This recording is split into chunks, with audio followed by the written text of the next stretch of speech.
साल था 1923, यानी असहयोग आंदोलन के बाद आजादी के संघर्ष के परवान पर चढ़ने का दौर। नागपुर में फ्लैग सत्याग्रह के दौरान कई लोगों को गिरफ्तार कर लिया गया। उन्हीं में एनएस हार्डिकर द्वारा स्थापित हुबली सेवा मंडल के सदस्य भी थे। अंग्रेजों ने उनको तोड़ने, डराने, मनाने की तमाम कोशिशें की, लेकिन वो विफल साबित हुई। और इसी दौरान जेल में रहते हुए ही एनएस हार्डिकर के मन में एक विचार आया, सेवा दल के गठन का। एक ऐसा संगठन जो कांग्रेस कार्यकर्ताओं को प्रशिक्षित कर उनमें फौजी अनुशासन और ब्रिटिश हुकूमत से लड़ने का मजबूत जज्बा पैदा कर सके। जेल से बाहर आते ही हार्डिकर जी ने इलाहाबाद जाकर नेहरू जी से मुलाकात की और सत्य व अहिंसा के मार्ग पर चलने वाले एक लड़ाका संगठन की स्थापना पर चर्चा की।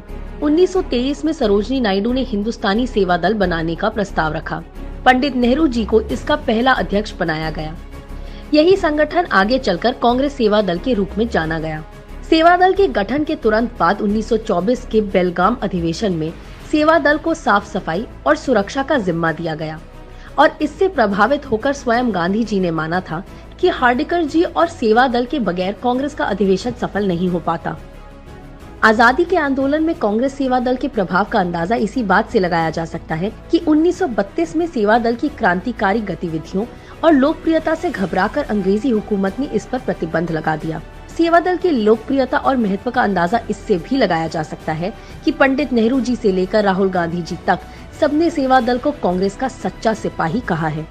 इतना ही नहीं, कांग्रेस सेवा दल की ताकत का अंदाजा आप इस बात से भी लगा सकते हैं कि नेहरू जी के साथ ही देश के प्रथम राष्ट्रपति राजेंद्र प्रसाद जी, नेताजी सुभाष चंद्र बोस, राजगुरु जैसी हस्तियां कांग्रेस सेवा दल से जुड़ी रही हैं और सदस्य रही हैं। कांग्रेस सेवा दल हमेशा से भारतीय जन समाज की रीढ़ रही है। कांग्रेस सेवा दल कांग्रेस की मजबूती रही है। कांग्रेस सेवा दल की मजबूती का मतलब है देश की मजबूती, क्योंकि सेवा दल के विचार में देश महत्वपूर्ण रहा है। कोई धर्म, संप्रदाय, जाति या वर्ग नहीं। इसी धरोहर की आज देश को जरूरत है।